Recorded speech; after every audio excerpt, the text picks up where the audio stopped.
Hello, everyone. This is Tom Fox back with another episode of the Kerrville Folk Festival podcast. Welcoming back Deb Rouse. Deb, welcome back. Thank you so much. Always a pleasure to be here. Deb, we're recording this in mid-July, and you've got a really exciting event, frankly, I wasn't aware of, coming up on July 21st to 25th. Could you tell us about that to start with? Sure. We host a music camp for teens. It's a 4-day camping festival where we bring in students who traditionally have not had any background in music or anything related to music. A lot of them come to us through the Boys and Girls Clubs of Texas, various ones from Bandera to San Antonio to a few other to Uvalde. And these students come out, and it's very often both their first exposure to camping and their first exposure really to music at a very fundamental grassroots level.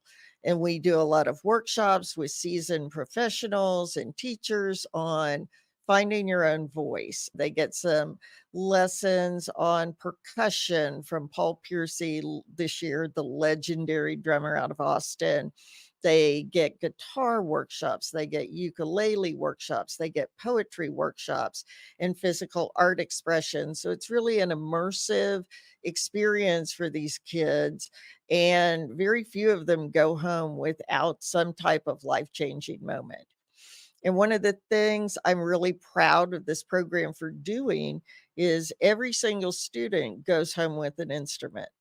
So they will leave with typically a guitar or a ukulele of their own to keep up the music and that self voice in terms of as they go forward with their life in the real world.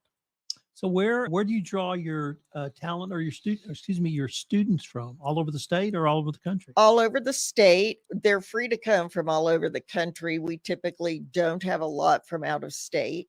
It's through Boys and Girls Clubs of Texas, but it's open to any students. So all you have to do if you have a teenager who wants to come and participate is go on our website and register them. And you can, they can come out and participate regardless of their background or experience level. As I said, this is a very beginner level process. So even if you don't play an instrument or you don't know very much about it, it's a great opportunity. What about the musicians who are the instructors? Where do you draw them from? We draw them from our community, primarily from both the Kerrville Folk Festival. We've had a number of performers who've been doing this for a number of years. Bill Oliver is one of those. He's played our festival many times. Annie Wentz has been in the past, of course, Paul Piercy. So we have a broad range of seasoned professionals who come out. This year we're having Hallie Neal come out. She's a 2-time New Folk finalist who works with children in her regular day job. So she's coming out to participate in that, and I think she'll be a great addition. So I have to ask you the price because, frankly, I'm stunned at the price. Can I be so intemperate as to ask what it costs? It costs $175. If you are needs challenged, we do have some scholarships available. If you reach out to us and ask for tuition assistance, we see what we can do. But yeah, that's for all your meals. It's for a canoe trip. It's for a completely immersive experience out at the ranch. So yeah, we have tried over the years to keep it fairly reasonable. This is our 17th year. We do on Wednesday night of the camp, we do a recital night where these students are invited up onto stage with a professional sound system to read their poem or sing their song or get together with their peer group and sing a song or to play percussion or ukulele. So they also get a chance to present that. Parents and other people from the community are invited to that. So it's a really warm, tender thing to see these kids like stand up there in many cases for the first time on a real stage with a real microphone and a real sound system. So what are the dates again, Deb? It is July 21st, which is a Sunday. They arrive on Sunday and depart on the 25th, which is a Thursday, typically between noon and 2. Then we're going to link to the site on the show in our show notes, so our listeners can find out more information if they are desiring. I'd like to. I'd also just say one other thing. This camp is completely financed by donations. So if you would like to donate to this cause, you heard us talking about tuition assistance. If you would like to donate to Teen Camp, if you go on our website and go to Teen Camp, there's a button there that you can donate directly to Teen Camp to help us keep this effort going, and in particular, providing them with instruments to take home. Deb, I'd like to turn our focus now to what just was passed. Kerrville Folk Festival in 2024. Can I maybe ask you for your thoughts as a retrospective? I thought it was a terrific festival. Most of our feedback has been very good. The biggest disappointment would probably be that we were rained out on the last night and did not get to see Hayes Carl. But we'll have him back in the future where he will get to play. But other than that, I thought everything pretty much went off without a hitch. It was a very hot year. But our people did a really good job of staying hydrating and knowing their limits. So really, we dealt with the heat about as well as we could have. But I thought it was an amazing festival. I thought the weekends were really strong and just some really great performances. We had some great intimate performances at Threadgill. And I personally am delighted with how it went. I was able to attend multiple shows, and my wife and I thoroughly enjoyed ourselves. Before we started this podcast, I was mentioning John Flynn and how I thought he really spoke to the entire breadth and scope of the folk festival, literally from the 70s up until 2024. And he is a fresh voice that had topical songs, yet carrying on a folk tradition that you and I certainly appreciate. Yes. And Ray Wiley Hubbard. Ray. And Ray played the first Kerrville Folk Festival in 1972. He'll keep coming back, although we're trying to circulate more people through. So it'll probably be a year or two before we have Ray back. But it certainly is always a treat to see Ray. I wondered what his grandson thought. I suspect his grandson thought it was amazing. What an opportunity to see this person who you probably just know as your grandfather in this environment. It has to be kind of an amazing thing. And I'm always happy when we're passing the torch to the next generation. The entire festival for me was great this year. And I shared with you that I had a huge revelation myself, which was that I started coming to the folk festival in the 70s when I was a student in Austin. And I always felt now that this was sort of reliving my life past years. And this first year was the first year I felt like it's not that I'm home. It's just, this is Kerrville. This is not Austin. And it really had a completely different feeling for me. And my wife and I were driving home, just so happy we moved here and get to experience things like this for a night. Just, let's go to the folk festival tonight. Yeah. And it goes, for 18 days. Yeah. Go to the folk festival. And my goal is to have people go home with a new favorite.